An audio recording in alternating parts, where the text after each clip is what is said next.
Hello! Hi! Welcome, everybody. I'm so excited to have Sammy here. So if you don't know, this is Samantha Menzo in my channel. I'm so excited. I have Sammy's links down below. If you are not already subscribed to Samantha Menzo, get your butt over there. We'll wait and get you subscribed. You were one of the first people I watched on YouTube. I know you said that during our interview on Speaking of Which podcast, and I was like, I had to think about that for a second because I was like, no way. Like, we had the, I was like, I swear we started channels like at the same time or something like that. Because you're so good at being like really engaging and interacting in the comments that I felt like you had a channel already or something. Like, well, I was commenting like, yeah, like I was commenting probably. I commented in YouTube for like a year before I started a channel. Okay. Yeah. Then maybe that's what it is because I just felt like I've known you a lot longer than that. Yeah. But yeah, I'm super excited to be here. I love you. I love you. I feel like we're the kind of people that could just do this for like a whole day straight. And like actually. Yeah, and then look at the time and be like, oh, it's been an entire day. So we kind of did that during my reading. Oh, we did. Well, I did definitely. I totally did that too. So hi everybody. There's tons of people in the chat. So hello. If you're new to Eclectic Witchcraft, this is just a super casual chat. I snagged Sammy so we could have a chat about astrology, and I know virtually nothing, and she's the expert in the room. So I'm just gonna pick your brain a lot. Is probably what's gonna happen. That's awesome. Yeah. I'm ready for that. I'm actually like trying to bring you up and it might like, okay, okay, sorry. I was like trying to bring it up so I could see the comments too, like on the other page. And I was like, is it gonna delay our voices? But we're here. Okay, now I can read everything. Hi, everybody. It's so great to see everybody in the room. This is awesome. I think I asked you about this like right after Speaking of Which. I was like, can you please come on my channel? I want to do this some more. I haven't been asked to be on someone's channel in like a really long time, probably because they think like I just don't want to or something. I don't know. But I'm really excited because, you know, we've been doing a few interviews here and there for the Speaking of Which podcast. But other than that, like I haven't been able to like actually engage in conversation just to shoot the shit like this. Like it's been client readings and stuff. And then that or nothing. Speaking of which, yeah. Which is awesome. And if you guys don't know, I have a link to that down below too. Speaking of which is the podcast that Sammy does with Skylar. You guys are amazing. There's always like little tidbits of astrology peppered in this super conversational way throughout your podcasts. Yeah, thank you. I've been asking Skylar because I don't know how the format changed like this. I don't know how it kind of evolved from me doing everything to like Skylar starting to kind of prep the conversation of the podcast episodes. Like it just kind of happened organically. And I was like, okay, great. That's one less thing that I have to do. And for some reason, like he just consistently each week has brought up astrology things. And I asked him that this last episode. I was like, because I asked him what it was going to be about. And he said something about like North Node and Gemini and Sag or something. And I was like, what? Like, I'm down. Like, well, we can talk about that, but like, what? Like, why? And, like, what? Yeah, like, what do you like? He's like, because the North Node right now. So I was like, I mean, yeah, okay, we can talk about it. And then we ended up talking about something completely different. But yeah, he's just been, I think, interested as well to talk about it here and there, and then like let the conversation go wherever. I think if I had your brain available to me more regularly, I would be doing that to you all the time. It would be obnoxious. I'd be like, Sammy, I heard this thing on like the astrology podcast. Like, can you please put it in layman's terms? Because they talk for 3 hours and I need like the 20-minute version. Well, I don't know if I can give you the 20-minute version, but I might be able to take like their 3.5-hour podcast episodes and turn it into like maybe like, you know, maybe at least a half hour to an hour. But I love it. I thrive. Ask me whatever you want. Like I will try my best. I don't claim to know everything. I hope everyone knows that. But like I do know that my astrology knowledge is pretty advanced. So yeah, I don't know everything. I'm still learning every day, and there's new things. That's what's so great about astrology and just anything metaphysical. Like there's always something new that's coming up. Yeah. And it's always happening. I hope you have a beverage. I hope everybody in the room has a beverage. I selected wine. Sammy's like, I'm making a cup of tea. I'm like, tea? I have wine. Not much of a drinker. And when I am, it's normally like maybe like a glass of whiskey or wine, but I just felt like it was a tea night. It's time for astrology. Oh my God. You need to make a series on your channel now called Astrology. I am here for it. That is astrologer Aliza Kelly. She actually has that, and if you don't know Aliza Kelly, she's one of like the pop. She's kind of like I consider her, I don't want this to seem like demeaning because it's definitely not, but she's definitely become like a pop astrologer. She's very knowledgeable. And she has a podcast called The Stars, the Stars Between the Stars, Stars and Us, Stars Like Us with Aliza Kelly. Mm-hmm. It's spelled like Eliza, but her name is Aliza Kelly. She's super cute, but she's been on like the Drew Barrymore show talking about astrology. She's like, I think does something with Cosmopolitan, and so she's definitely like a pop astrologer, but she's pretty knowledgeable as well. And if you want an overwhelming amount of astrology memes, that's a good place to go, is her Instagram. She's like always on her story, always doing like astrology memes all over there. So yeah, my thing is I struggle with like when it comes to astrology, there's like this, like I can get dosed out little bits that I can digest, and then it gets to a point and I'm like, no, too much, it's too much. It's understandable. Yeah, like I feel like there's so much. I mean, I'm curious. I think I know a little bit, but I don't want to make any assumptions. But what got you started just being interested in astrology? I have some vague ideas, but so I didn't really.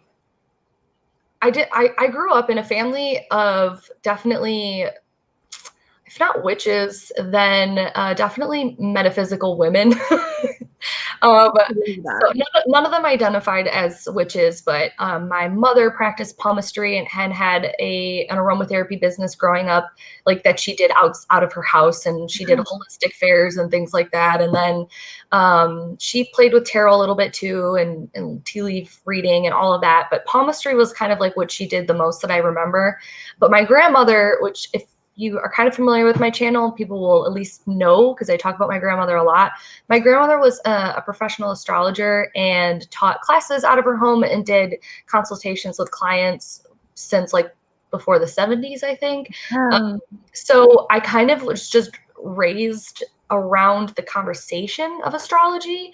And then even before that, her mother, there's like records of her reading tea leaves for people. So but these are two different sides. So like it's my dad's mother, the grandmother that I'm talking about, and then my mother, obviously. So both sides, like I just have the conversations around a lot of like esoteric beliefs or like metaphysical things or, stuff like that. But the astrology, I couldn't go over to my grandma's house without hearing something about a sign or a planet. And it's funny because I just had a couple of my like old VHS tapes converted that I found or had like stolen from one of my parents. I love that. There's a lot of them, and I must have like ganked 2 or 3 of them along the way. The thief. Yeah, and it was, one of them was like Easter, and I'm like 7 or 8, and there's a table that we're sitting at like dyeing eggs, and like it's my aunt, my mom, my brother, my cousin, me, and my grandmother, and the camera's just like rolling as we're doing eggs, and no one really knows, and my grandma's like outwardly talking about Scorpio energy and like my uncle and like talking about Virgo, and like as a kid I was probably just like listening, but I didn't really understand it. But so I didn't really have a choice. I just I gotta just like, so envious. I'm just sitting over here like, how is this your life? Like that is insane. I know so many people who were raised and like who discovered metaphysics as like a teenager or like any occult interest whatsoever. But to have it on both sides of your family like that, where you got exposed to it, that's really badass. I love that for you. I am very, very fortunate, and I will brag about it all day, every day, and I don't feel bad about it. Like, no, I would too. I'd be like, did you know that my mom and my grandma, I mean, even the slimmest link, I would grab onto that and hold on tight because that's so cool. And it gives you this like, it in a way, it seems like it also connects you with your personal heritage, right? Like your personal lineage. Yeah, I agree. And I don't want anyone to think though that like I don't want to perpetuate that you have to be like raised in something to like have a deep love or like be even more knowledgeable than me, because someone might be watching this that actually is more knowledgeable than me, and that's the name of the game. Yeah. But if you asked me the question about like how did I come into it, like I was really just surrounded by it very heavily in different ways and in different avenues, like, you know, since I was little.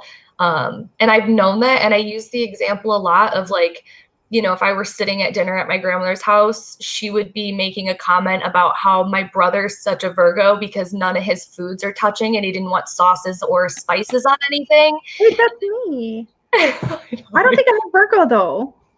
Well, we can it's all about me from Jeff, no? And then my grandma would be like, oh, look at Sam, her Taurus is going up for second helpings of mashed potatoes, you know, like that is amazing. I would just like hear those things, even if I didn't really know what they meant, like I was digesting them along. We say that like as kids too, like foreign languages, all that kind of stuff, just like it you grab onto it more, like in your probably in your subconscious and stuff when you're younger, and it just you have that foundation, right? So it probably made it in a way easier for you to start when you started studying, like to pick it up in a way easier because it was a familiar language in a way. Yeah. That's so cool. Yeah, thanks. I mean, I started really diving into it probably because I learned things and I knew a lot of the basics. I did know how to read a chart and stuff in high school, and I was playing around with certain things, but I really didn't know what I was doing until my early 20s. My papa passed, and so I wanted to spend more time with my grandmother. So I started going over there once a week, and we like quickly dove into astrology, and she became kind of like my teacher. Or like, yeah, she was totally my teacher, but she was more than that. She was like my master. I love that. And every week, you know, for hours, no matter what we were doing, even if we weren't sitting down like learning astrology, every single conversation just always is surrounded by astrology. Like we speak another language when we're together. Like we would be watching The Bachelorette and trying to dissect like each and every contestant, what we thought their sun, moon, and ascendant would be, or, you know, whatever. And so yeah, it was just, I'm like really blessed because not only did I get to learn from somebody I love, but you know, it's like when you're, like you said, when you're learning a new language and you get to a certain point and then you have to like just have conversations with people that speak language, and I was able to like have that very early on. So yeah, like you're able to kind of immerse yourself in it in a different way. Like it's one thing to like read a book about something, and then it's another thing, like you said, to sit down and watch TV and like talk that language with one another and like be actually fully in it. That's amazing. That is such a blessing. That is awesome. Thank you. Also, your grandma's freaking kick ass. Every time she's been on your channel, I've been like, I love grandma. I know if somebody is here and they don't know me and they don't know my channel, I honestly would love for you to subscribe to me, but please at minimum go to my channel and look at my videos and just watch the ones of my grandma, because there's not a ton on there, but the ones that there is, I swear she will change your life. She's just so cute. She's so cute. And everybody who does watch those videos are like, your grandma's amazing. We love her. She's awesome. She's such a bright light. I love that. I love that.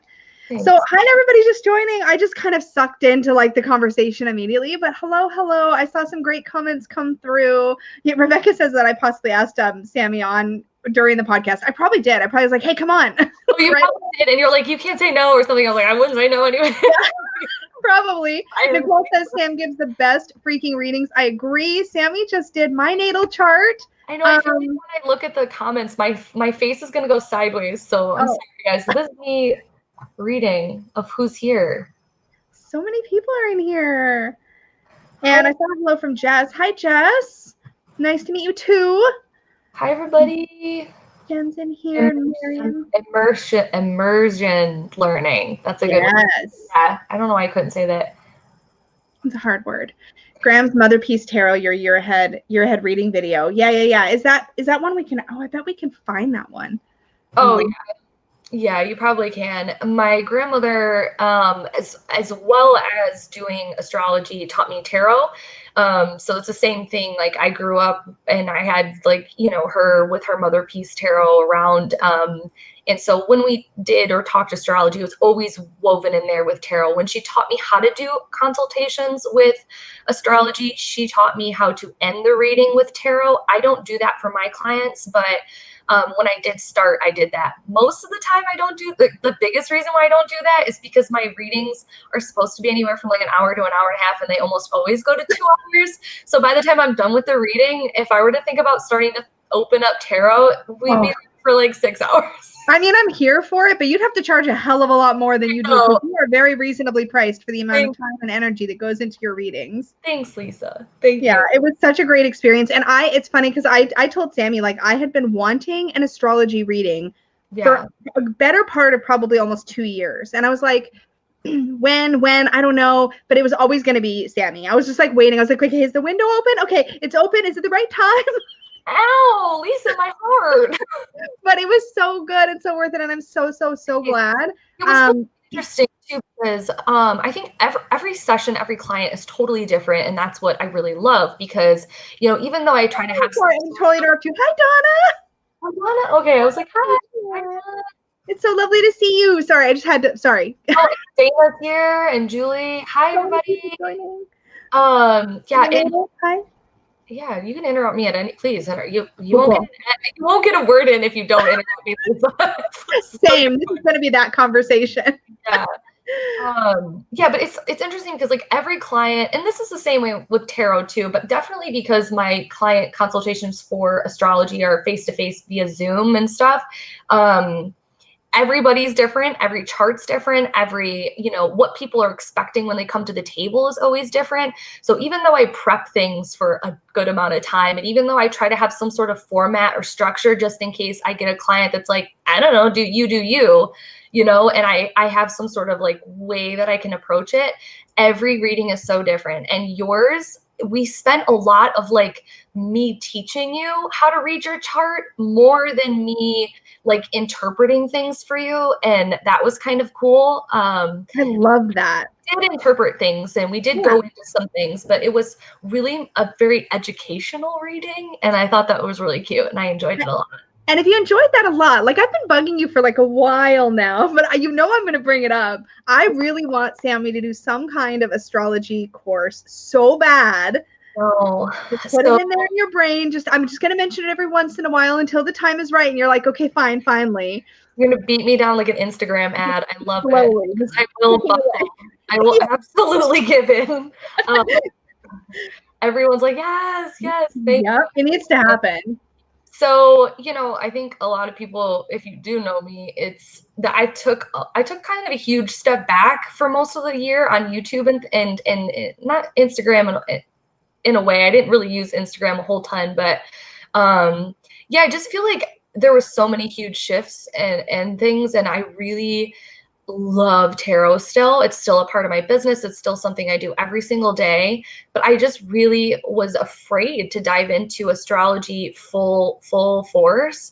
It's a tricky business doing astrology, but also having a platform that's public and doing astrology, because there's a lot of like very vulnerable things that can come with that, expectations or more criticism than just having like an astrology business that doesn't have like an online platform. So I've been and then when I was ready to do something and put more astrology content out, then we had like the craziest United States like political thing going on, and then the pandemic around the world. I was just like, I'll share 1 or 2 videos here when I feel like I really have something to say and people need to know about things, but I need to let it simmer for a bit. But I really feel like I'm just itching. Like I can't keep it in anymore. I know, like I can see it coming out. Like when you did your great conjunction video, I was like, it's right there. It's just the timing thing, I think. And you'll know when the time is right. And just please message me personally and make sure that I am on board,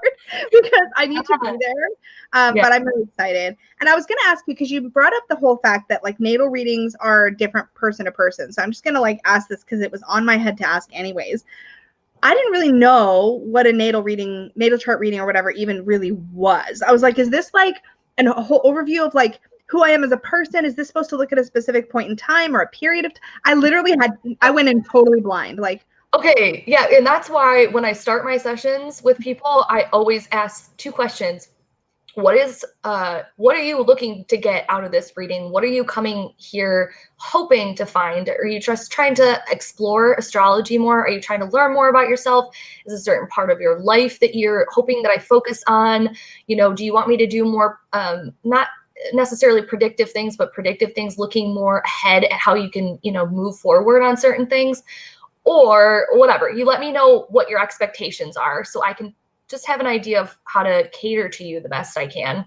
that was such a special surprise because I didn't expect that. And I feel like in my head when I hear you say this, I'm like, how do you prep for all of those different possibilities? Like, how do you, like, what if you didn't look that part up? Or like, you know what I mean? Like, is it all just in your head? Like, I'm confused. Well, I'll answer that in 1 second. I was gonna say the second thing I ask is like, what are you bringing to the table as far as knowledge on astrology? Because do you literally not know anything? Like, do you not even know what this reading is? Because that's cool too. I can work with that.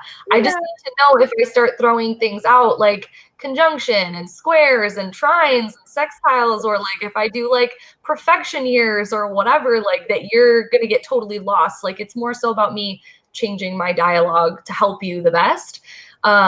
And so when I asked you those things, you're like, yeah, I mean, I can know like some things. And it was cute because I was like, I didn't know that you didn't know like what a natal chart reading actually is. But yeah, so for anyone who doesn't know, basically a natal chart reading is, your natal chart is you. It is a snapshot of basically your astrological barcode. It is the mathematical placements of where all of the planets were in the sky as opposed to where you were on the earth when you took your first breath. And so the planets are always moving, they continue to move, but when you took your first breath, when you entered into the physical realm here, you have a natal chart, and that will tell you so many things about you and your experiences and how you interact in the world. So there's that's your natal chart. And then there's also transits. You can read your chart with transits because the planets, like I said, still continue to move in the sky. So they're going to affect your chart in different ways at different times for different reasons. There's much more to astrology than that, but those are like the 2 big things that you can chart track. Would be like a solid placement of like, this is a person, this is you. It never changes. Your natal chart will never change, but it will change in the way that you interact with it because of the planets that are still moving around. Does that make sense? Yeah, totally. Alana asks, so is it kind of like an astrological fingerprint in a way?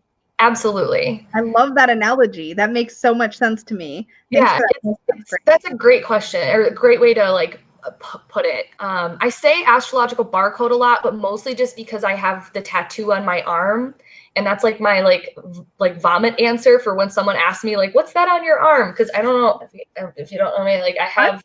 You need to show it, and I have a story about this because I saw this on your channel. Like, I could see it on your videos. How come I can't show it? I'm like going backwards. Anyways. Wait, here, I'll make you big. Hold on. I can do this. My arm looks ginormous. There it is. Perfect. So basically it's just the inner planets of my natal chart. It is my sun, ascendant, moon, Mercury, Venus, Mars, and North Node I added in there just because I really liked the North Node and I think it's really different. But since it goes like down my arm like that, a lot of people think it's like hieroglyphics or something. So like in public, people are like, what is that? I'm like, it's like my astrological barcode. And then people either leave me alone or get like more interested in it. I love it so much. And it's funny because I stared at that. I don't know what it was. The videos that I was watching in the beginning, and I would see it. And I was like, what is that? And then at a certain point, I was like, okay, I recognized like 1 or 2 of the symbols, right? Like maybe the sun and the moon or something. And I was like, it's got to be the sun sign. And then I was like, oh, those are probably like her planets and stuff. Cool. And that was like before I knew anything, right? And like honestly, most of my knowledge about like what the planets like glyphs look like and stuff. Yeah. came through tarot because I'd encountered the symbols and learned it that way. So I came at astrology through that gateway, I guess you could say. So super interesting. I really like that. I found that actually me trying to learn tarot, because I learned astrology first technically, even though I sort of like integrated them at the same time, I found it easier to learn tarot because I knew archetypal energy through astrology. So like where most people like really struggle with the court cards, that was like my jam right off the bat. I was like, oh, I got this. I get her. We can break these down. We're good to go. Yeah. And then, you know, a lot of like the planet associations to some cards and stuff was easier. But yeah, I think that's super cool that you learned the opposite way of me, like the glyphs and stuff. Same. Yeah. And I want to ask you about court cards now. So I had one tarot deck one time that I did end up getting along with and passed it along because it was a total brat. But it was the what was it called? Oh, it was I won't know very well if you say the creator. If you describe it visually, I will probably be able to help you. The faces with the big eyes, the girls, like the big eyes. Oh. I know her name, and I'm totally blanking on it. I know what you're talking about. Wait, are you talking about the one that's like, there's like one that looks like Alice in Wonderland? Yeah. She has the Wonderland Tarot or Wonderland Oracle. She has the beautiful creatures. That's what it's called. The Beautiful Creatures Tarot. We have those. But it had, for the court cards specifically, it had not Lucy Cavendish. That's the Oracle. The artist is oh gosh, I literally have a coloring book of her. Okay, anyways, I'm gonna leave it. Someone said Nicoletta Ciccoli. That's no, but I know who you're talking about. No, big-eyed girls, Beautiful Creatures Tarot. The Alice. They're like very glossy. Yeah. Cards, but also like the images, like the girls look like they're very like wet looking, kind of shiny. Yeah, she has a mermaid one, I think, too. Yeah. Okay. So anyways, in the court cards in the Beautiful Creatures Tarot, she has, I shouldn't say she because it's actually the deck creator, he just has her artwork, right? But the deck creator chose for I think the pages represented each of the water signs, like all of them or something. And then the knight, queen, and king each were one of the three water or fire, earth, or air signs, depending on the suit, right? Okay. So if I remember correctly, he did knights were the cardinal, queens were the fixed, and kings were the mutable, maybe? I'm trying to remember now. Probably flipped with how you... How do you, basically, long story short story long, how do you associate? That's interesting. I feel like I associate them differently every time I use them. That's cool. Is that weird to say? Like I don't have like a fixed. I don't look at like the Queen of Swords and think, oh, she's, you know, like Virgo. Always a Libra or always a because she's an air sign. I won't always equate it to like an air sign, but I do at the same time. It kind of depends.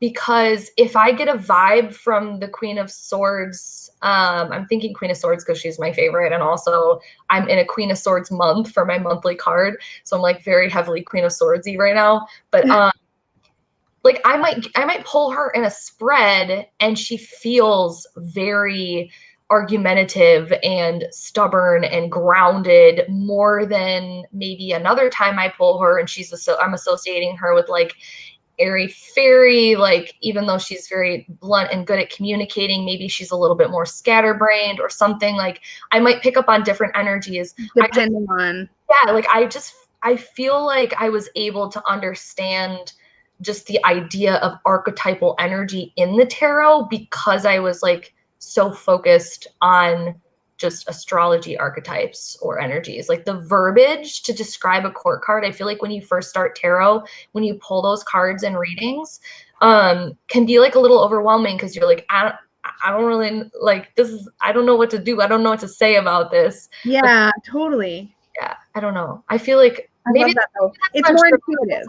I guess I thought more so that maybe people don't struggle with the court cards. I just think people seriously struggle with the court cards. I struggled with the court cards for a long time. Yeah. I think it's partly because they're portrayed as people, and a lot of times they're described in personalities. And personalities, that's great if they're always people in a reading, but they're not always people in a reading. Sometimes they're energies or situations or whatever. And so it can be really challenging. But if you look at it through the eyes of astrology, I found it actually more helpful in a way when I started thinking of different court cards as kind of different, instead of like thinking of them, and this is where I think astrology could potentially help, instead of thinking them as a specific person type, thinking of them as an energy in the way that we would look at an astrological energy. So yeah, like a watery energy or an air energy has meaning because of astrology, right? Right. And like sometimes I'll associate, like sometimes, okay, here's for instance, sometimes I will pull maybe I'll pull the Knight of Cups, and it very much feels like Venus in Libra. And sometimes I'll pull the Knight and it feels like Mars in Pisces. Like it's I can mix that's next level. planets and the signs. And sometimes if it comes in just like the energy of maybe the houses and what they talk about, maybe I can look at it and say, okay, this is giving me like big 12th house vibes from this one court card. I think this is indicating like, you know, we're talking about things like the subconscious and institutions and the, you know, realms of the, anyways. So like, I'm like literally like, I love teach me your ways. I love the core cards. I love that. Okay, so that begs the question. Have you read Corinne Kenner's Tarot and Astrology book? I have it. I haven't read it from like front to back, but I've read a lot of it and I access it like when I need it. Do you know what I mean? Yeah. Like, but you find it helpful / accurate, or? I feel like no, like yes, no. Is that like it's in a medium space? Is that kind of like tea? Like I don't think it's bad. I definitely don't think it's not done well. Sorry, my light is like blinding me. It's not that I think it's inaccurate. It's just sometimes I associate the cards with a totally different astrological energy, and that's just how I interpret it. And then I don't know, because I don't have all of the cards in the tarot memorized for what like they're supposed to be designated for astrology or astrological placements. So a lot of the times how I access that book is like, wow, I'm having a really like, you know, star card heavy month. And I want to associate it, like I get in my mind that the star card is like very, let's say it feels very like Jupiter. Let's just say it just feels very Jupiter to me. That's easier. Good. You know what I mean? Maybe it just feels very Jupiter to me. And then I go to the star card and it might tell me that it's like Venus something. And I'm like, wait, what? No. Okay, I can see that for sure. But like, what? Am I wrong? No, I'm not wrong. Yeah, it's kind of like how I can be that way about tarot. Like if certain tarot cards, if they're depicted a particular way, I get all up in my feelings about it because I have an association with what that card really represents energetically, generally speaking. And it always shifts intuitively based on a reading. But like you have these kind of core ideas about the energy of a specific card, or in your case, coming at it from astrology, you're going to be coming at it the same way, but in reverse. So like, yeah, if somebody's like, oh, this is what Mercury is all about, and your experience with Mercury is different, you're going to have a feel about that, right? I totally get that. Yeah, and like someone said in the comments, I think the established astrological associations of tarot are more based in Thoth than Rider-Waite-Smith. And I think that that's definitely, you know, probably more accurate. But still, just because I have such a love and interest and use for both, I like want to use them together, but I guess I have to kind of use them in the way that I know feels right. And that's the beauty of tarot. It's not the beauty of astrology. You can't just use astrology however you want. And that's the difference. I posted a meme today that I found online, and it was like, astrology is for math people and tarot is for English people. I saw that. And I was like, yeah, that's kind of true, because I guess I'm an English like math bitch, because I'm both and they're totally different and also the same. Yeah, I can see that. And I think that's also one of the reasons why astrology feels really intimidating, both to learn and probably also to teach, because there's this like big body of work around like, this is what it is. Yeah. And there's a lot more, I think, from what I've been exposed to, there's a lot more agreement. Like, for example, when I was learning runes, there was so much disagreement among very respected scholars of runes, as an example, where they're like, this is what it means. And then somebody else is over here like, no, this is what it means. Yeah. And it doesn't seem like that's necessarily the case with astrology, or am I wrong on that? Which I totally am happy to be wrong, but no, I mean if you're looking at, if you're just diving into astrology and you're just like entering, you're gonna feel and see a very like a community that feels like it's all on the same page. When you go up a little level and get into the more educational, very professional astrology content and community, there is a lot that people disagree on, and that's what makes it so interesting, is that it like, even just looking at like Western astrology versus Vedic astrology, or someone that chooses to like believe one thing or the other, or like focus on saying like asteroids don't really mean anything in a chart and I don't want to work with them, to someone who like dedicates their whole practice to really just working with asteroid energy. You know, it doesn't make one right or wrong. It's just, yeah, but I get what you're saying about the runes, and there is that in astrology. There definitely, but it's more so, I find, on what's like worth it or not. Like, like, or the nuance, the subtler parts. Like, I noticed listening to the astrology podcast as an example, they're having a discussion. There's like subtle, this is what I think this is talking about. Oh, but I think it's kind of like this. There's that push and pull for sure. Yeah. But like the core meanings seem to be relatively static. Right. So it's more so about the interpretation of what it means. So there's like the basic and like the information about what a planet or a transit or a chart will tell you is, I think everyone really agrees on it. It's about how you're interpreting it. Like, it's kind of hard to explain. I don't know. I guess I haven't really tried to say that before, but there's disagreements in the astrological. That's good to know. That makes me feel mildly better. It's like, okay, it's not just like this fixed thing that you're going to definitely get wrong necessarily, but there's that piece of like, these are the established things that we know, and then there's more. I have a good example. Okay. So part of the reason why I have been leery to put out like a course or whatever is that, you know, you're always learning, you're always growing. And I came from learning what they now call like ABC astrology. And so when I made my like witchy book club, like Let's Learn Astrology, those are still extremely helpful. And I'm glad I still did it the way I did it, because I feel like if I would have done it the way I know now, that it might have been a bit overwhelming for people. But basically ABC astrology is what they're using to talk about when you're learning the houses, the planets, and the signs all together at the same time. I was taught by my grandmother, who learned like in the 60s and 70s. So her generation learned astrology that way. And she learned that you can associate the first house with Mars and with Aries all in the same time. So when you're learning, it makes it really easy, because instead of trying to learn 3 separate things, it's all the same thing, but in different ways.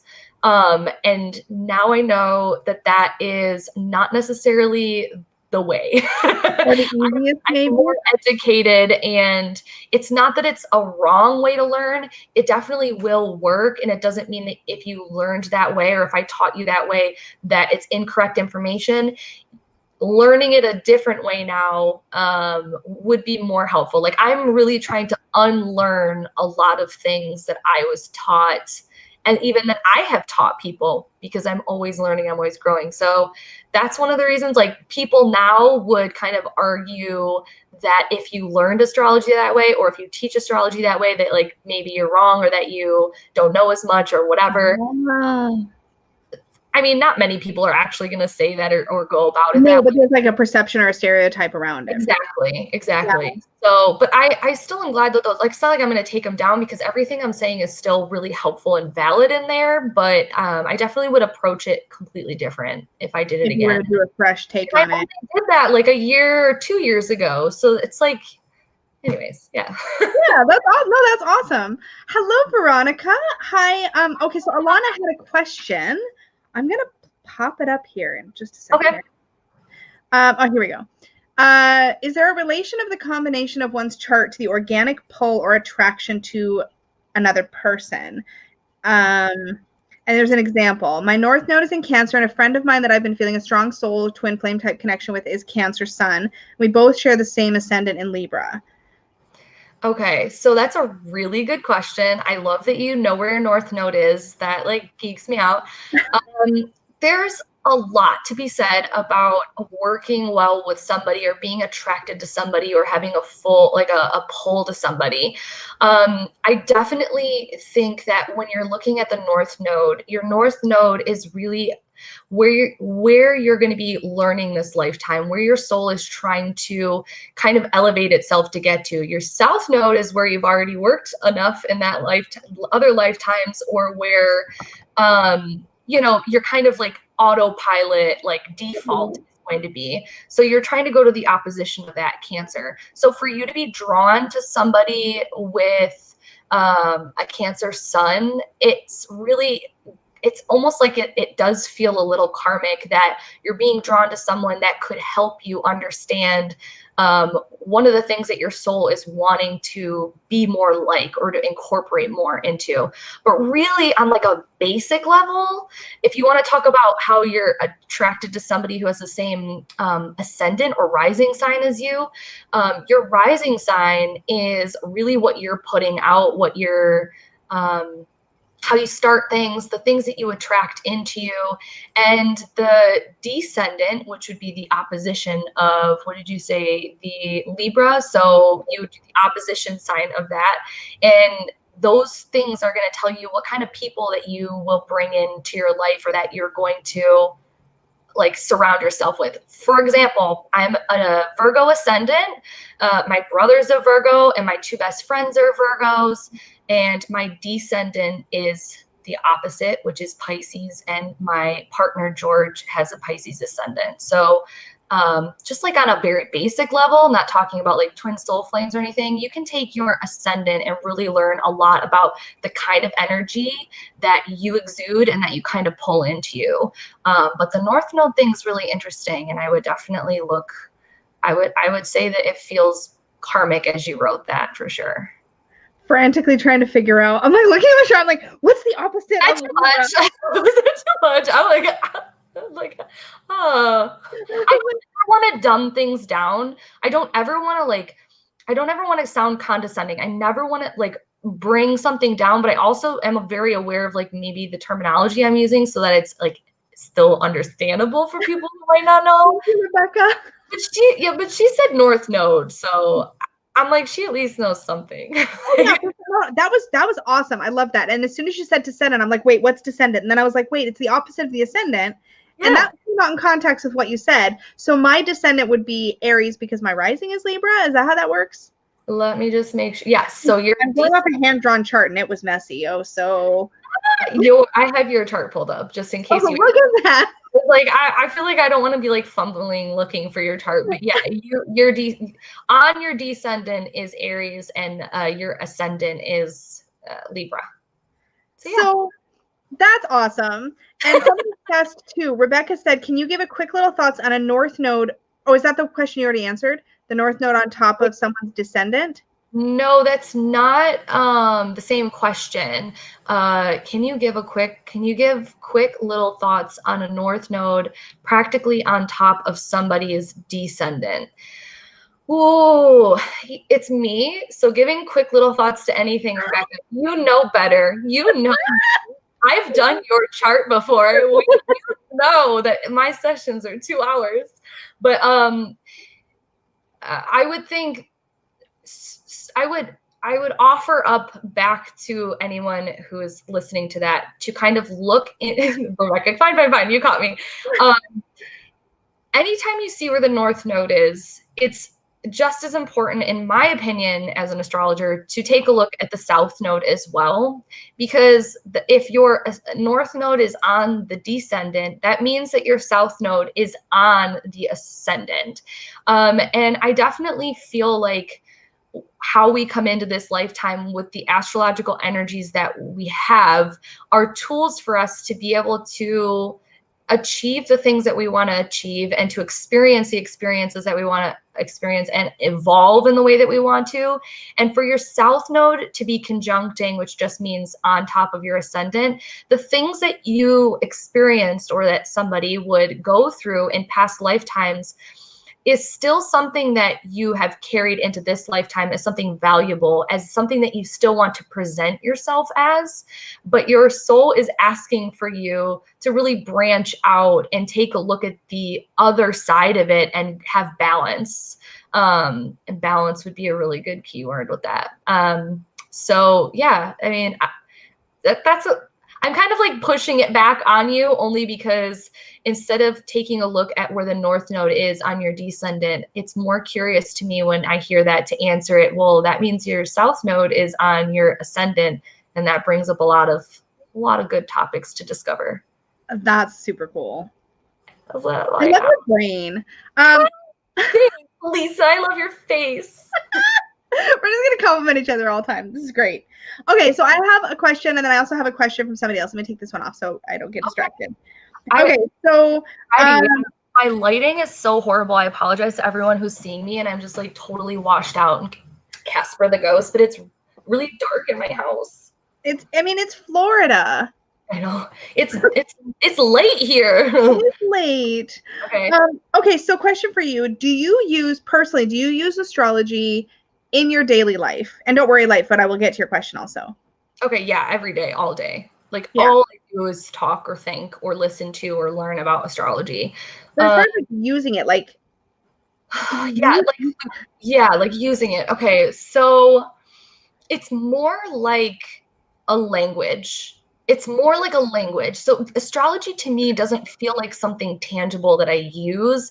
It feels like a language or a way in which I interpret the way I live and communicate and breathe through life. So like every thought that I have, this sounds really extreme, and it is, I guess. I've been like this for a very long time, but especially the way that I've dove into astrology, even more so in the last few years, it's like I speak English, but my brain is always interpreting through the language of astrology. And it's just the way that I set things up feels very much like that's how I'm using it. I guess filter. It's like a filter. Like you kind of pull everything through that language. Yeah. So if you're having an argument with somebody, some part of your brain is probably like, this is such, like you're interpreting that and like based on what you know about the personality types involved, for sure. Like, oh, this is why this person's being like this, and this is why I'm doing this. This is part of your brain that's doing that. Yeah. I feel like I grew so much as a person in my interaction and my relationships with people, like romantically or platonic. Like I just had so much more understanding. At first, it was very much like a critical Virgo ascendant type thing of like, I know you and I know why you're doing this, then I can blah, blah, blah. But then like, when I matured more and learned more, it's definitely like, I feel like my superpower in which I feel like I understand myself so much and I understand other people so much on a different level that I can have more like, I feel like I can have really deep, meaningful interactions, even when they're really like challenging, and see some sort of like learned experience through astrology about it. Yeah. And we had a couple of comments too where people were saying like they do the same thing with tarot, and as soon as they said that, I was like, oh yeah, I guess I do that too. Like when I'm having an interaction or when I'm like processing an experience, it's always through that lens. So that totally makes sense. I was going to say the same thing back to you, but I saw it in the comments and I thought you would address it, because I was like, don't you live your life and think when you have an instance that you're like, oh my gosh, that's totally like an Ace of Cups moment. Wow. Yeah, totally. So it's exactly the same thing. It's just astrology. The only thing that I would say is different is that I use it much more concretely when it comes to how I plan things or how I am prepared emotionally, mentally, physically, financially for certain events. So would you utilize the timing then with like planning your life and like would you look at astrology around timing for work related things or like manifestation things you want to accomplish and be like, this is the right time, that sort of thing? Oh yeah. I mean, I don't completely structure my life in and around certain transits because you just never know what is going to happen to the fullest extent.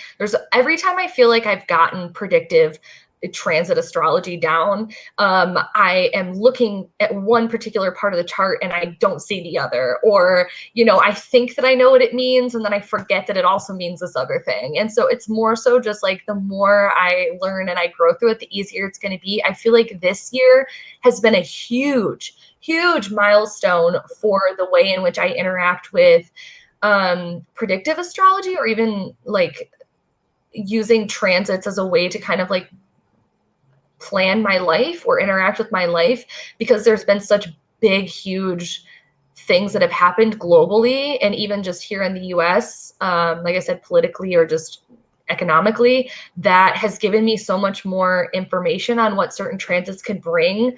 I definitely feel like I leveled up this year. There's probably a lot of practice. Yeah. But I mean, I'm, like, it's not like I'm like, oh, wow, I'm not going to plan this trip but I will be like, okay, if I'm going to go on this trip, I definitely can see that things might go, not as planned. I might have to double, triple check. I might forget something. I'm just going to have to be okay with it. And that gives me a little bit more of like a peace of mind about it, or like moving into it, I don't know. That totally makes sense. I have a couple questions I want to not forget. So Lightfoot had asked, I had my natal chart done a year ago and I'm struggling to understand it. Is there a book you would recommend to help me? Yeah, so hit us with your favorite. I've got one to suggest that I think might be good also. Yeah, so I guess if you had your natal chart done by somebody else, like it depends on where you're coming at. I have a lot of different recommendations for books, but I find the most fun one to do is any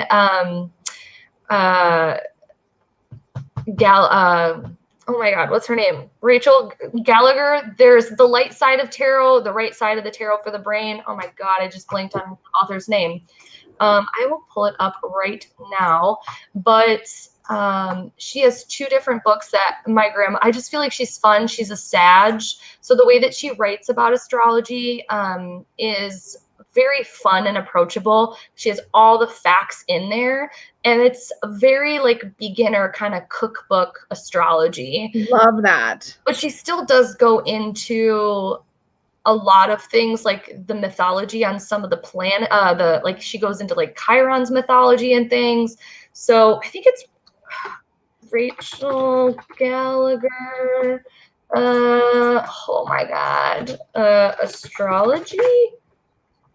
And feel free, guys, in the chat, if you've got favorites that really helped you, to pop your suggestions in there also and help each other out with more. Yeah. Right, Kim Rogers Gallagher. Kim Rogers Gallagher. Rogers Gallagher. There is a book called Astrology for the Light Side of the Future, and then there is Astrology for the Light Side of the Brain. One is more transit-based. The other is more of like the beginning.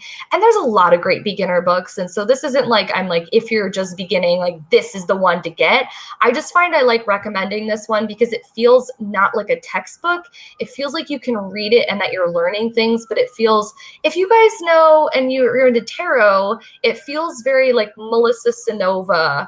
Perfect. Melissa Sanova of the astrology books. I mean, this book was published in 1998, so there's still things that are a little outdated, but it's more so, both of those women are Sages. I think Melissa Sanova is a Sag. So it's got that same way about it. If you read, Kitchen Table Tarot, you're learning the tarot, but like it's a fun, Yeah, it's like light conversational tone. Yeah, I love that. Describes some of the signs or the houses or the placements is really, so. Love that. I put that link in the chat for people if they want to check out that. I did the Light Side of the Brain. That looked like the more distorted. I think that the Light Side of the Future is more of the one that you'd want to begin with. Is it? Okay, let me grab that one. It's been a long, I have both of these books. It's just been a long time, and they look very similar, so I can't really remember which one is which, but I do believe that the Light Side of maybe it's the Light Side of the Brain. I'm sorry, guys. You're right. Good.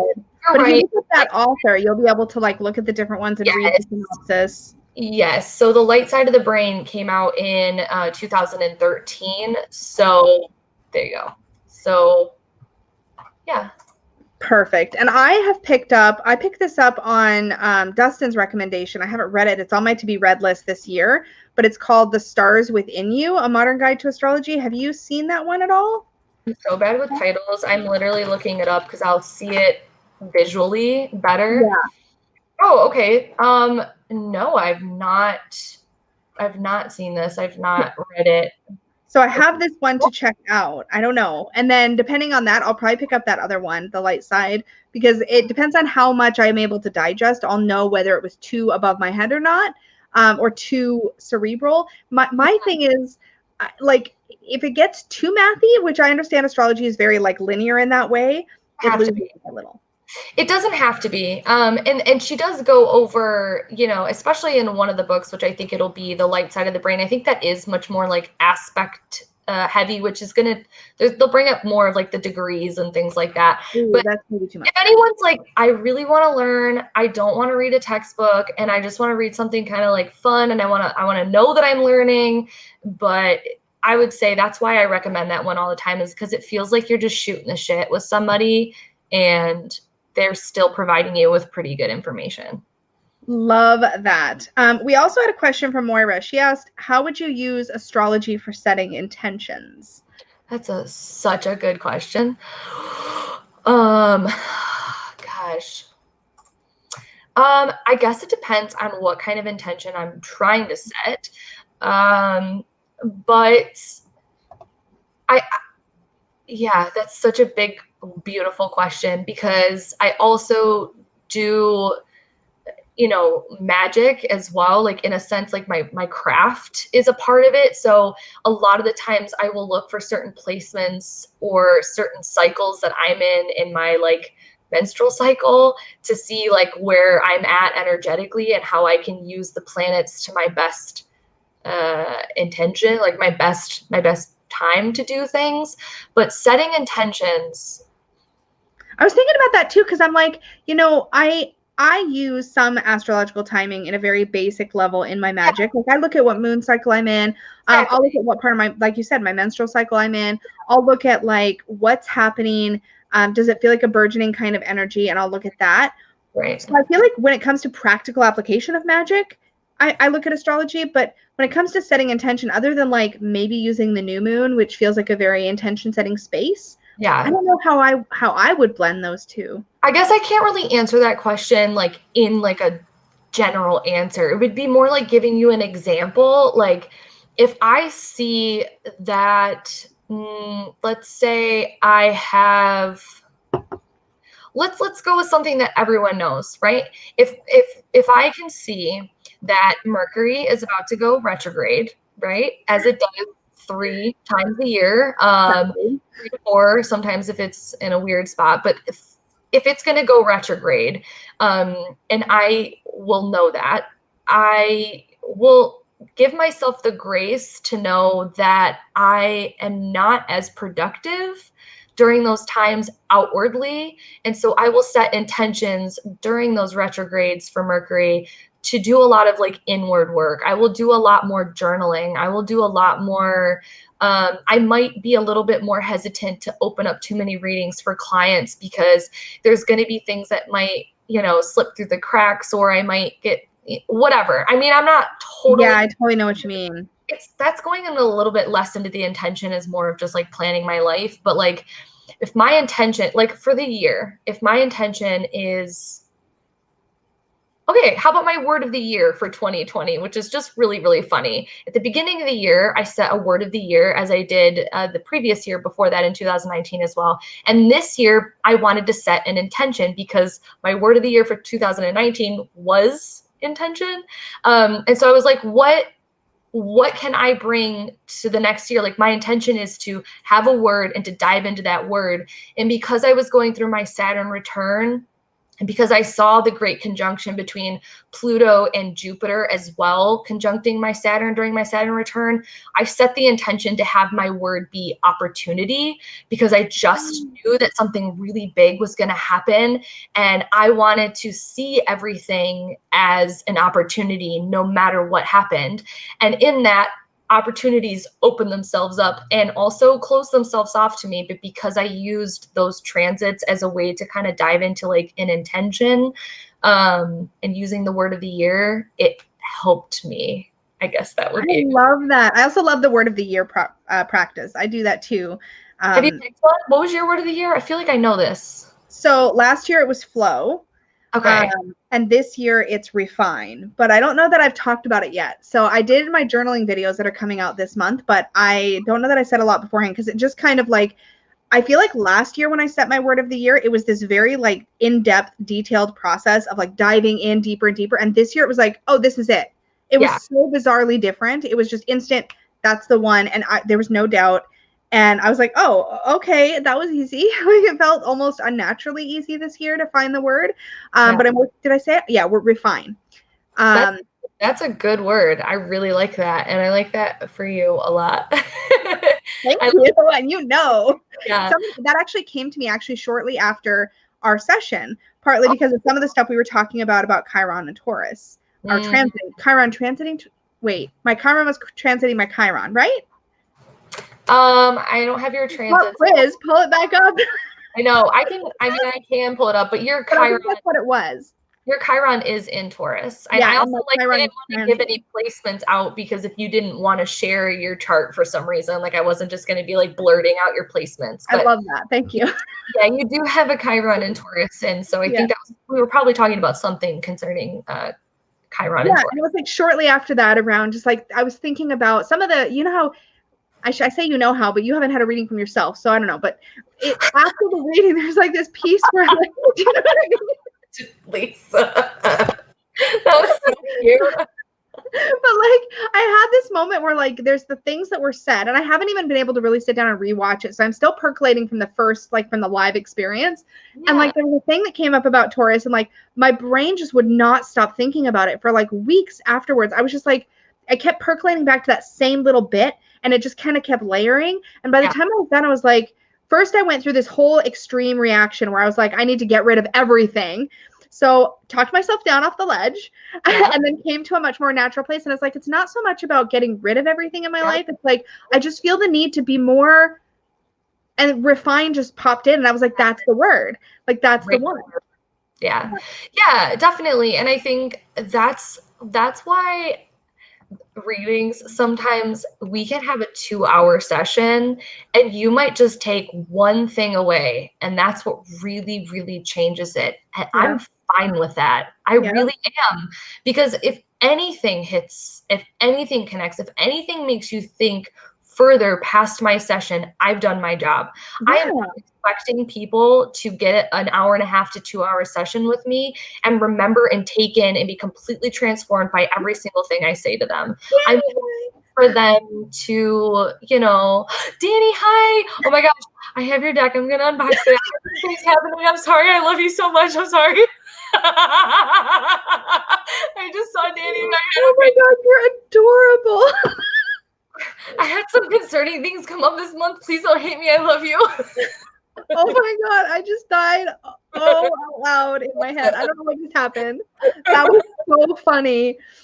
I was so excited too because Sammy legit started to go live. Yeah.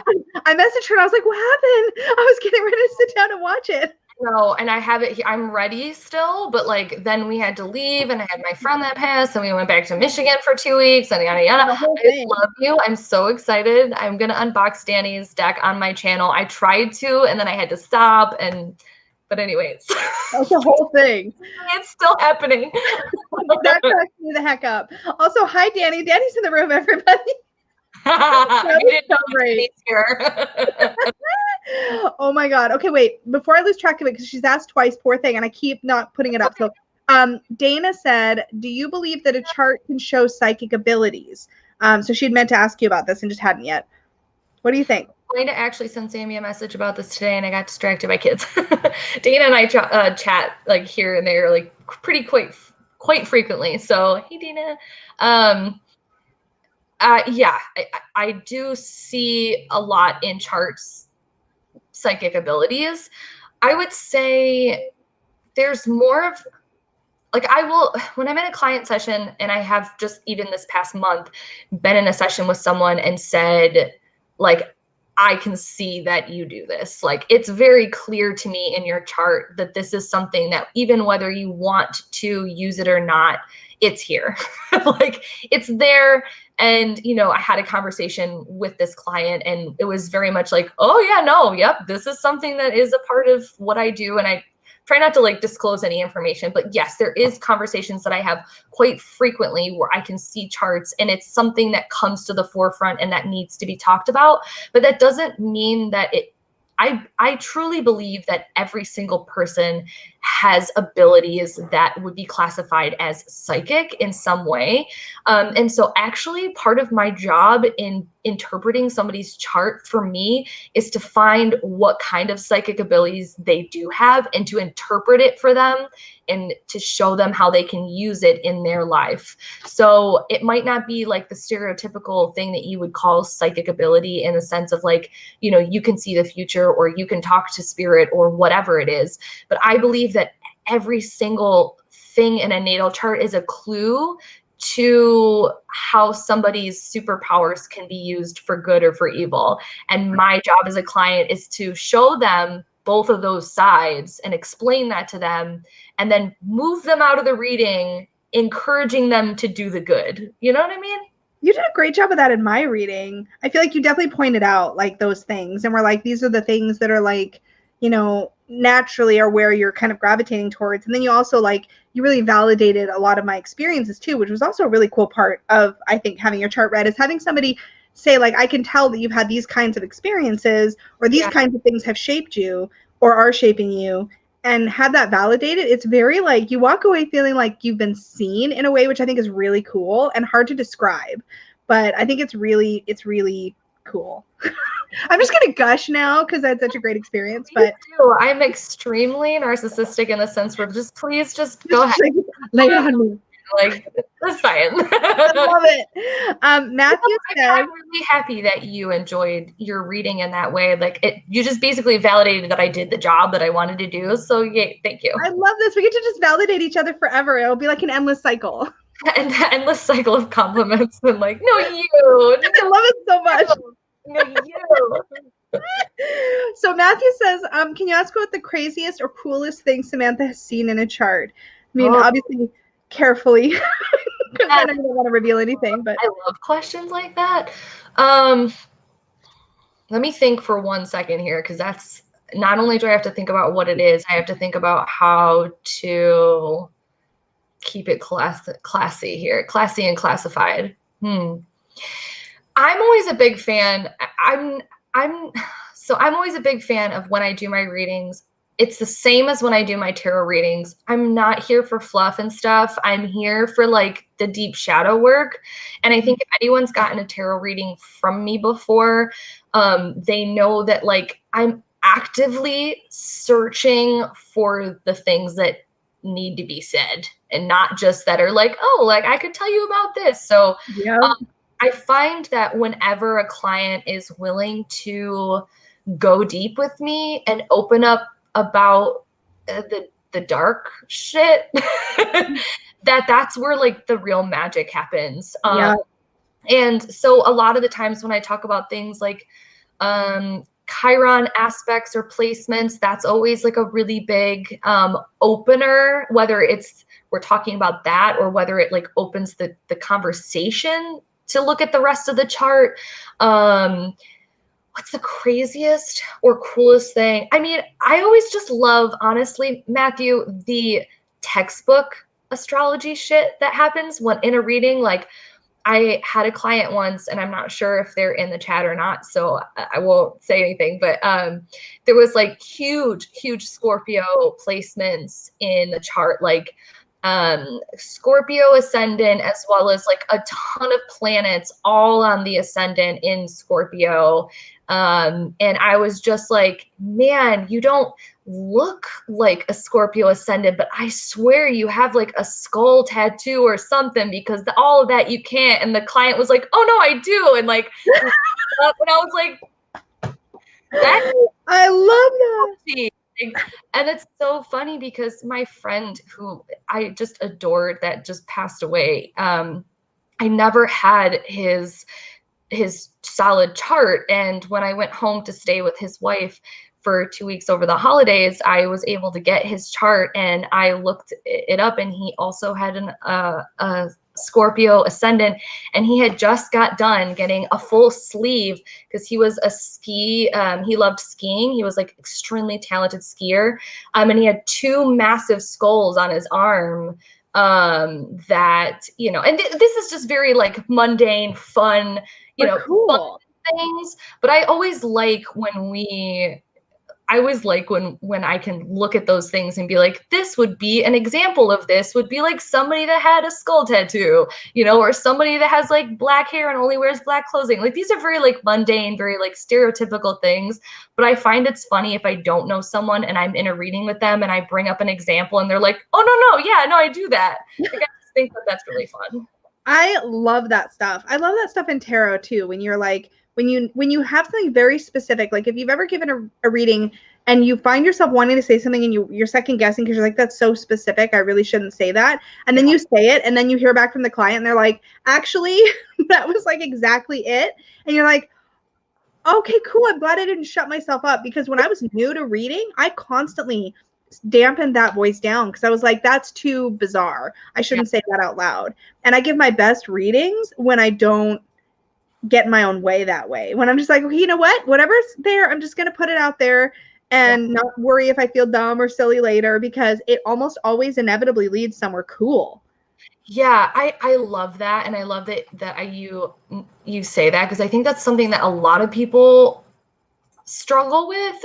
I find that I really, really trusted my sense in reading and intuiting the cards when I chose to do video readings, because before that I had done a lot of readings in person and had clients like in person. Like it's like I was like, oh, I'm just going to do readings now and they're going to start as video readings. So I actually was super nervous because I'm like, how am I going to go from like in-person client readings to reading and video? Like I need the interaction back. When in actuality, when I started doing video readings, everything seemed so uncomfortable and weird because I was like, what am I even talking about? I don't know if I'm even hitting the right things. But when you're doing video readings and you don't have the client there, but you have to keep going with the reading, you just have to say whatever the fuck it is. Oh my God. Like you're just, like you have to. Yeah. In fact, my reading style, I mean, you may have experienced something similar. My reading style changed so much in a way when I started doing video readings. I suddenly realized that I was giving these really bang on, really deep things because there was no, in fact, Peggy the other day was like, I want you to give me a reading. I always give her readings directly, right? She's like, I want you to give me a reading like you give a client a reading. And it was awesome because I went in the other room and she got that style where I don't have any interruptions or distractions. So I'm just flowing with it. Yeah. And she got this like jam-packed chunk of my intuition, which doesn't happen. So there's gifts and like drawbacks to each kind of reading.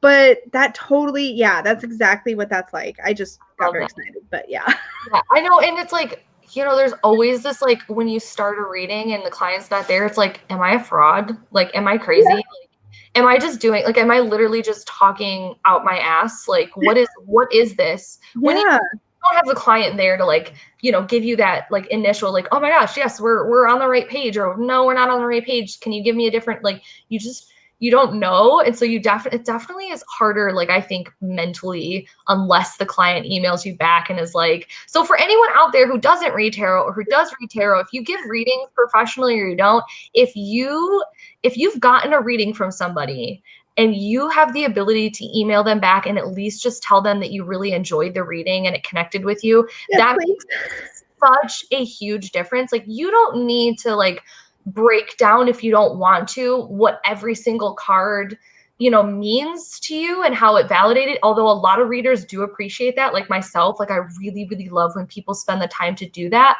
But just letting, like, writing the reader back and saying, like, I really enjoyed it, or it connected or not, or whatever, is very much like what might keep a reader doing readings again the next month. Because it's so, I think it's really helpful because there's a huge, in a way, vulnerability aspect to giving the reading in that way, because you're literally throwing out this like this like straight out message, intuitive, out on the table, literally. And you're hoping that it's what the client needed in that moment, right? But you never really know unless you hear back. And I feel really lucky. I feel like a lot of my clients do get back to me and do say like, this is how it landed. But when they don't, every once in a while, you're like, oh no. And a lot, especially because my readings, I think people sometimes come to me because I have the gentler, bubblier, kind of fluffy, but my readings are not like that at all. Like my readings are very hard hitting. Yeah. And I don't think people expect that, right? Like, yep. Yeah. I can see that, definitely. And I find though that I've gotten pretty lucky with the client, like the sessions that I'm always the most apprehensive or nervous about always end up being the ones that give me the most validation for some reason. Like, and I always forget too, like I literally just had one where I was like, when I was done with it, I was like, what the fuck did I even just talk about? Like, what was that? Like, I'm so crazy. Like, I'm crazy. Like, what the hell was that? What, that was such shit. And then I send it to the client and I just have to like hit send and like trust that like I did the right thing. I know what I'm like, I know what I'm doing. I'm not a fraud, I swear.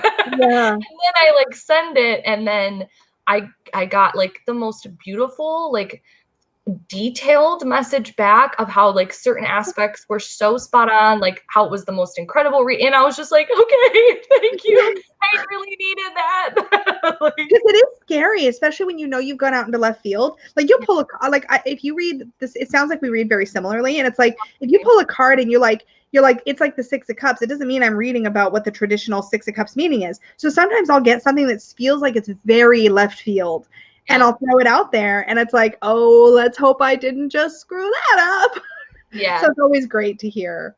Yeah. It's always great to hear. It's always the readings where you go like really obscure, like, because especially when you're doing video readings, like it's very much, and I'm a very quick reader, and maybe you are too, like I see a card, I feel a card, I look at a card, I'm interpreting the card, everything's happening at once, but the first thing that I'm feeling or seeing is exactly what comes out of my mouth. Sometimes it makes sense and sometimes it totally doesn't. But, you know, and it's like always more fun when you have the person in front of you and they could be like, whoa, but then when you're like all of a sudden talking about like, I just had this in a reading where I was like out of nowhere just talking about like the Notebook and quoting the Notebook, and I was like, this has nothing to do with what I'm talking about. And then they messaged me back and was like, you know, my partner says that quote to me all the time or something. It's like, oh, okay, all right, this seemed random to me, but it wasn't to you. So I'm so glad that you could let me know. And it's not about being right. I want to be very clear about that. It's not about me needing to know that I'm right. It's me needing to know that I provided a service that you paid me for and that you feel like you got what you paid for. Do you know what I mean? It's more so like you didn't watch the reading and be like, this is a waste of my money, because even then still provided you the service, like you're welcome, even if it didn't connect with you. But I just need to know that you felt like I had given you what you paid for. That's more what I paid for. Yeah, that's exactly how I would express it. Jack had a question. Back on astrology. We totally took like a I'm down for it though. I love that we focused this on astrology, but I am equal parts in love with tarot too. So like, I'm not just astrology. I get why people want to talk astrology, because there's not as many resources. There's a lot of and they come to your channel because you're so knowledgeable on tarot. So they're like, yeah, we know. Like, you know what I mean? So yeah, back to astrology, Lisa. Yeah. I get it. But yeah, we will have to do this again for sure, because I feel like I want to keep you here for another 7.5 hours. Like for realsies. So Jack says, have you had any experiences? I mean, I probably haven't, but you might have. with people whose sun, moon, and rising are all the same, and how do you interpret that? Pretty sure that's meant for you. That's a good question too. Yes, I have. I can't think of who the client was off the top of my head. It would probably give me a little bit better of like how the reading went. You know, there's a lot of things that come up, and when you look at the rest of the chart, that would give me like a good way to describe all of that. Danny says my husband has all three the same, triple Sag. So okay, if I just that's wow. That's a lot of Sag. Holy shit. A lot of Sag. So whenever I see a stellium or big, heavy influences in the chart, it's always going to tell me a lot about, you know, kind of what this soul or what this person is trying to accomplish, or really what they've come into this lifetime trying to. I think of a chart and I think of a person's astrological placements as like you chose to pick a crayon box and you filled your crayons, or you filled your box with certain types of crayons for certain reasons. And when I see someone that has like same sign, moon, ascendant, and sun, all in the same color or color palette, it just kind of gives me a little bit more of an idea of like how they want to paint their life or how they want to interact with the artwork of their life. It doesn't really mean anything like necessarily good or bad. It just means that they're really heavy with that color palette, and I would help them navigate like the pros and the cons to having those placements. So that's like the best way I can summarize that without actually like seeing a chart and going into it. Yeah, so that is awesome. I just booked a reading with you, Samantha. Oh my gosh, thanks, Sue. I wasn't going to say anything because I only have, I just opened up before this. I was like, I should probably open up some readings. There's not many on there. So, and when people find out, it will be, I'm sure, but they will be sold out. So if you do want a reading with me and you're in this live stream, now's the chance. Get on it. Yeah, look, I think I actually think I slipped through the cracks because I feel like I had it in my cart or something. Yeah. And I think they were just in the process of selling out. So I was just like squeaked in just barely when I booked my session. You did, because when you booked it, you like, I think you like messaged me or emailed me or something, or I saw it come through and I was like, oh my God, you just booked a reading. Either I messaged you or you messaged me. Yeah. I did it. And then I had a message from somebody like literally right after that saying like, I had it in my cart and I couldn't check out fast enough or something like that. And I was like, oh, and I was like, okay, well, I can't remember if I was able to open up another reading or not. I totally stole from under them. No, if that happens and someone messaged me, most of the time I'll be like, okay, I'll open up one more. But a lot of the times I only open up readings as much as I can handle. And like, it was probably, if I didn't open up another spot, it was probably because I literally was not going to be able to fulfill it for like a month or whatever. So, anyways, yay, I'm so excited to work with you. Awesome. Did Sue get a tarot reading or a natal chart session? I don't know. It didn't come through. Ooh, intrigue. I hope natal, but I'm very picky. Yeah, I can see it's a natal. Yay, awesome. I'm super excited to work with you. I'll contact you probably tomorrow to try and book your time. So yay, thanks, Sue. That is awesome. I had like this entire list of questions and I don't know if I asked any of them. I know I asked a couple of them. I have like nothing else to do, so I'm fine with being here. I do have to pee because I have the bladder of a child. Do you want to take a quick break? I can entertain the masses. Yeah, I would love to go pee. Okay. How do I stop my camera? Here, I'll do this. You can just wave at me when you're back. What'd you say? Just wave at me when you're back. Okay, that's cool. Yeah, anybody who listens to the podcast knows that it's hard for me to sit for like an hour. I drink a lot of fluids. Okay. We're probably not on for a terribly long more time. I can't talk, you guys. That's what I said. A terribly long more time. I don't know what the right words are, but it's a great time for me to check in with comments because I feel like I've missed so many. But you guys are amazing. They're entertaining themselves. You're fine. It's awesome.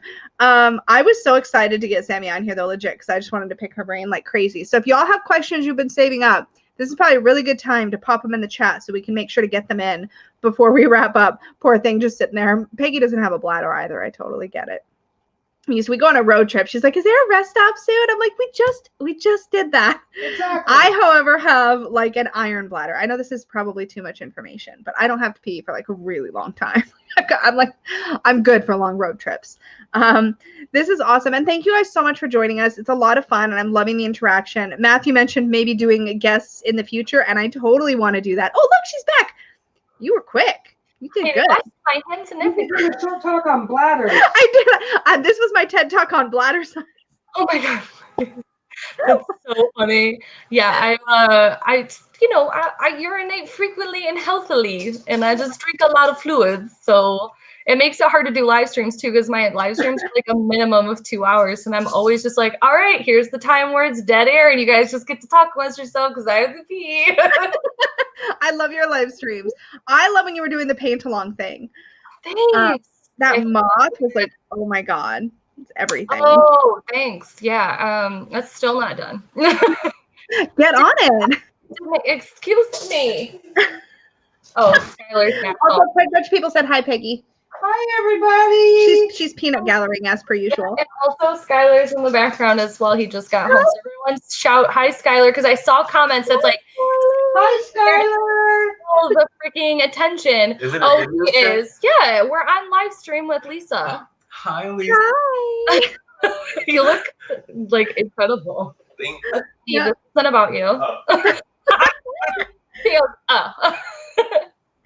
Love that. Love that. Love that. Hi, Skylar. Oh, tell him I said mwah. No, I won't tell them that. He said, tell them I said, mwah, mwah. Oh, that's so cute. So funny. Oh my gosh. Dana, Skylar, you can have all the attention now. I know.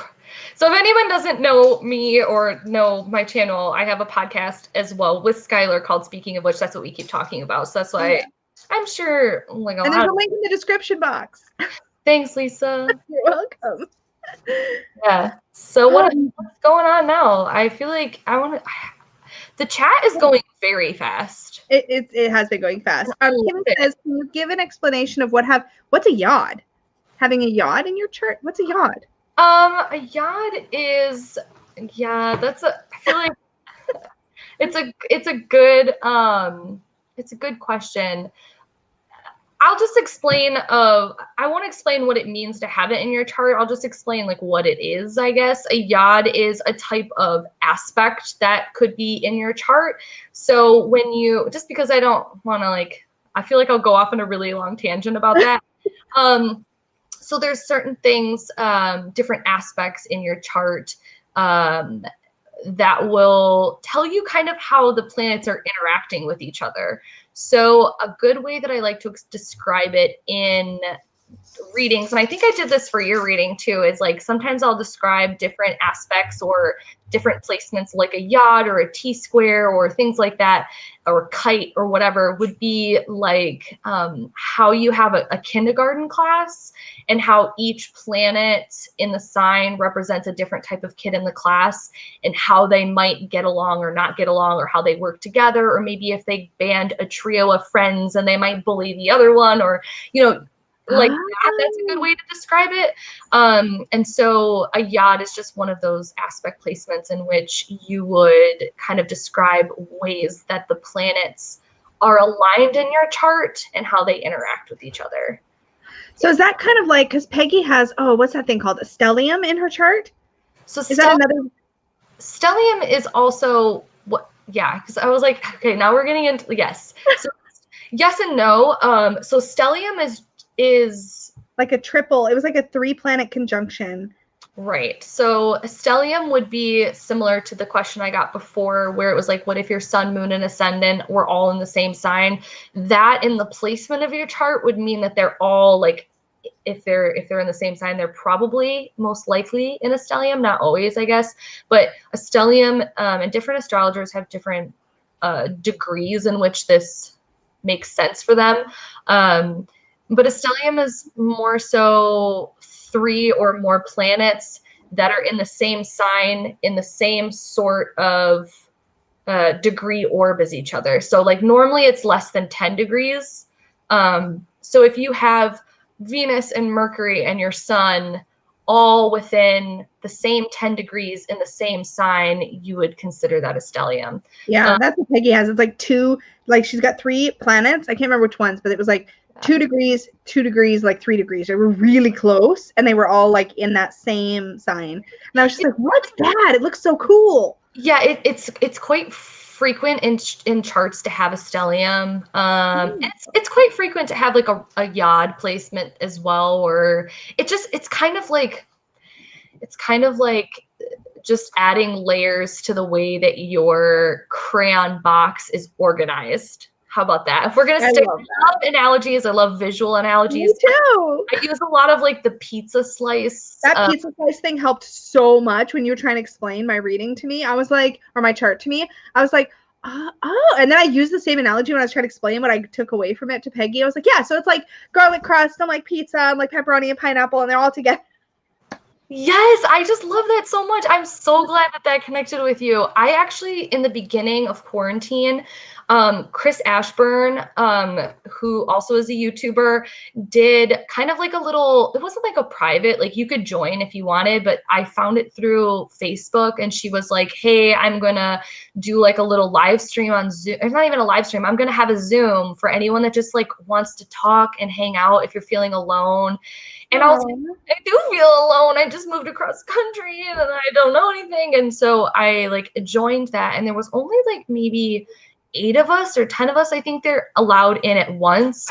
And some people came and went, but I ended up staying in that discussion with a bunch of people for hours. And like Fire ended up being in there, which was nice because I'd never gotten to actually speak to her face to face. And I really think she's cute, and I like her a lot.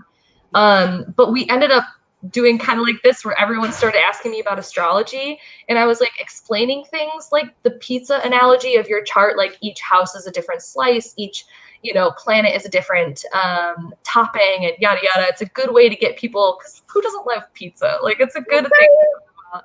And they were like, oh my God, I understand it so much more when you describe it as a pizza. We love food. Like, I was like, I love food. Like, it's so great. Oh my gosh, Rebecca said something about an ice cream cone analogy for the ascendant. Is that one of yours? Tell me. Yeah, so my grandma, this is one of my favorites too. My grandma describes the ascendant, like food analogies are the best. Okay, it's the best.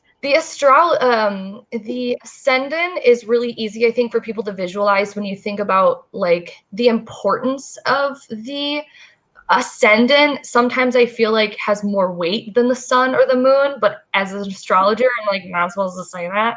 But I think that a good way to think about it is like the sun is your vanilla ice cream cone. Let's say your sun is vanilla and this is your ice cream cone, and that's you. It's your core. It's what you're made of. It's who you are. It's the center of you. It's the ego. But when you were born, you chose to dip yourself in a layer of a hard chocolatey shell. And that's what you put out. That is what people first see, your first impressions. It's how you start things. It's how you go forward. And you don't really get to the center of the, you know, of the cone until you really bite into it and get past the ascendant sort of energies. Oh, you did tell me that in my reading too. It's an analogy I use all the time, because especially for people that like want, like maybe don't know as much, it's a good way to learn like what an ascendant might mean. But what's fun is when you think about someone that has the same sun and ascendant, it would just be like a chocolate ice cream cone being dipped in chocolate. What you see is what you get. You know, and that's why when I first started getting into astrology, like in high school, and like really like trying to learn it, and people would be like, guess my sign. I'd be like, well, I'm not guessing your sun sign. I would really be guessing your ascendant. Like, I love that, you astrology nerd. That is so good. And people would be like, I don't even know what that is, but if you can't guess the sign, then it's not real. Like, okay, so I want to know then, if this even works with the analogy, where does the moon sign fit in the ice cream cone? Oh my gosh, I was thinking about that when I was saying it. I was like, shit, what would I describe? You knew I was going to ask. I feel like the moon would be the way in which it stayed cold or melted, or maybe the way in which you decide to eat your ice cream cone. Like, how do you eat your ice cream cone? Like, are you a biter or like a licker? Yeah, like, are you someone that's gonna start at the bottom and like make sure it doesn't drip on your hand? Like, this could get real sexual. So Peggy in the background is like literally the look she gave you. I was like, are you a biter or a licker? Peggy's like, oh, she won't. Wait, Skylar already outed the dominatrix. Oh my God. That is never going away forever and ever now. Did you see the bloopers from our Say Yes to the Deck, Sammy? No. Oh my God. You have to Just go watch. Scroll to the Wait, end. where is The it? last Say Yes to the Deck, you have to watch the bloopers because it turned into a whole thing Good show. where I was cussing out Skylar. Like it was a whole thing. Like if you haven't seen it, there's like 20 minutes of freaking bloopers on that video Okay, because yeah, of because Skylar. somebody also just told me that, like, I think that you mentioned me in the Color Mage, or when you talking about the Color Mage Oracle or something. Probably, yeah. And I was like, oh, okay, I have to go see that because I don't remember that part. Like, if I watched it, I just got it. Spoiler alert for anybody who hasn't seen that video. Okay. So I haven't watched it, but someone did tell me that I needed to like go like. Okay, I have it up on my. The reason that was on my radar was because you've used that deck a bunch, and it was your video that you did with the color magic, and I was like, I need to look that up again. And then I found it, and I got really excited, and then it went on to Say Yes to the Deck, and it became a whole thing. And cute. I'm absolutely going to watch. I have the tab open. As soon as we're done with this, I'll have more of your face. Also, my man-child is making kitchen noises, which means dinner is probably looming. Yeah. So I'm probably gonna have to wrap it up. So last call for questions. Excuse me. He's making a sandwich. Hold on. He's making a grilled sandwiches. No. I've talked about this on my channel. He's making like my favorite sandwich, which is like brie, maple syrup candied bacon, Ooh. and walnuts and apple. That sounds incredible, and I'm vegan, so That's style. I know. I really said it. So I said it. Well, you could do the same thing with maple syrup and no bacon, and it would be. No, that sounds incredible, and you do you. Like, oh my god, so excited. I'm sorry. Like, oh boy. Like, I don't eat it, but like, I can fantasize about what it would be. Yeah, you enjoy that mental image. Yeah. So last call for questions. If anybody else, this has been amazing. Thanks. I really, really love that you asked me to come on your channel because I've been feeling like a disconnect, and I'm just, it was good timing. It was good, and I'm excited to like watch all the rest of the stuff that you put out. Here. Oh my god, don't even try. You'll not have a life anymore. I put out way too much stuff. We talked about that in our podcast episode, that you are like the content queen. You're the consistency master. You are just like, you pump out everything, and everything you do just makes me feel good. Aww. Like, we are going to compliment each other forever. I love this. Well, I mean, I think that's why so many people are drawn to, there's so many like tarot and witchy channels out there, and like you really gotta hit it with somebody to want to like watch all their videos, I feel like. And you just have a personality that's so easy to like watch because you're just so happy and like genuine. So thanks. I like you. I like you too. Okay. Do more chart readings looking at deeper, more advanced stuff with a previous client. Like a follow-up reading, right? Is that kind of what you're asking? Yeah. Yes, I can. I've been trying to think, Rebecca, I would love to do another reading with you. I had a great time, and I feel like I saw Rebecca blossom after, like, not because of my reading, like I don't mean it in a conceited way, but I feel like I could see you like explode and like go and do your own thing with astrology even more so after the reading, and it like made me feel so good. Like I just want to give the tools to other people so that they can do it. So I never like, I don't know, I didn't know how to do that where I was like, okay, come, yeah, I'm obsessed with astrology. Yes. Like, it's not that you didn't know things and then you came to my reading and I was like, all of a sudden I gave you all the answers to the universe. But like, I just felt like I didn't know if you wanted to come back, and I don't know how to put that up on my site. Like when I first put on my website that I was offering natal chart readings, I originally had two options, and the first was a natal chart session, and the second option was a transit session. And so I had originally put it up to where it was like, all we're going to focus on in this reading is your natal chart and discovering it and exploring it and talking about it. And then if you want to come back for a second one, we can talk about like re-explore, kind of like, like remind ourselves what was going on with your natal chart. But we're going to talk about what's happening now, or what is going to happen, or what has happened to you in relation to your chart. And then I had to take the transit one down because it's me, and obviously I'd never stop talking. And in certain charts I was like, these new clients would come to me and I'd be like, okay, here's your chart, but also we can't not talk about the fact that you have this massive transit happening right now. Like I can't in good conscience, like have not mention it and not mention this. So it kind of like blurred together. So I took that transit one down, and I've just always been under the impression of like, you know, people will come back for another reading when they feel like it's a good time. That was actually a question that I had for you was like, yeah, how often do you get it? Like, basically, is it something where you get your initial reading and then if like I had that reading with you, I feel like I got this really great snapshot. I got a lot of things I can chew on, but like then maybe it's almost like you need like a follow-up natal reading option on your site or something so that people know they can come back and do more work. Right. Yeah, like Rebecca said, not at all. It was just awesome. When I'm able, I'll just DM you and we'll figure out how you want to book me. Yeah, like with me starting my Saturn return when we had our reading. So, and that's kind of on me that I've been thinking about a lot is how to like, I just need to make my website a little bit more clear, I think, in the fact that you can come back and purchase another session with me. And I know that at the end of my readings, I'm like, I would love to work with you again. I definitely am on the basis of, obviously, I would love to book readings all the time, but I would definitely give my sessions at least a 6 month to a year before really coming back again, unless something huge has happened and like everything is tower moment, you know, we need to come back again, you know. And I kind of say the same thing with, Natal 2.0. That's so cute. Can I use that? That's so cute. That's perfect. Yeah, and so I need to like specify that like this session is the same. You book it the same way, but this is for reoccurring clients.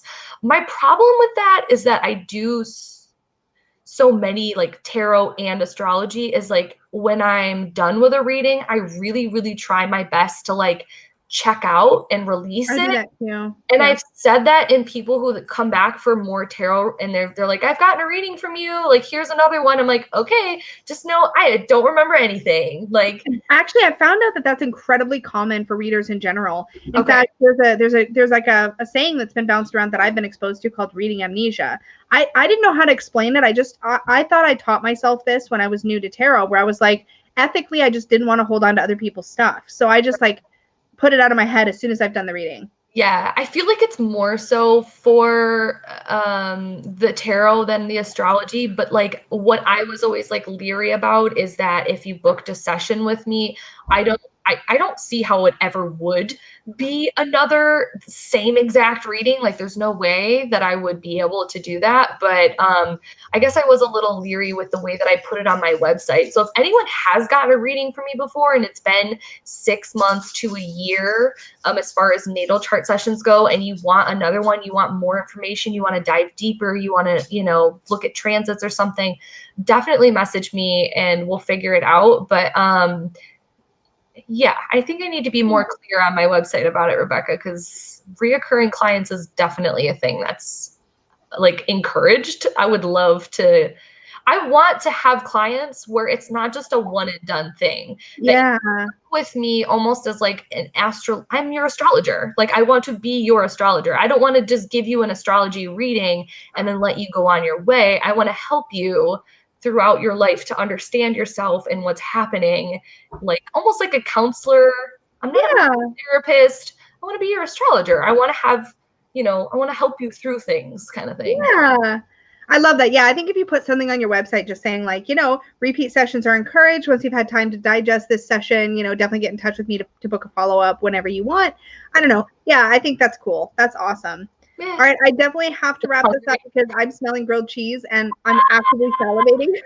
Yeah, that sounds so good. You enjoy that and have a great night. Bye, Peggy. Bye, everybody. Thank you so much, everybody. Please check out the links down below for all of Sammy's stuff. Her website is there, Instagram, Speaking of Which podcast, all that good stuff. So check all that stuff out. If you enjoyed this, don't forget to hit thumbs up. Yeah. Remember, if you want to book a reading with either one of us, you can do that. You can book with me at supportivetarot.com for tarot and astrology and tarot over at samanthamenzo.com, correct? That's correct. Yeah. All right. Thank Yes, you everybody, so much. please give this live stream a thumbs up because it helps so much. It's so like insignificant and silly, and it doesn't seem like it helps, but it helps a lot. If you comment, if you're in the live chat, I'm doing my plugs for you as well, Lisa. Like if you're commenting on this live chat and you're here, still make sure you leave a comment down below when it's published.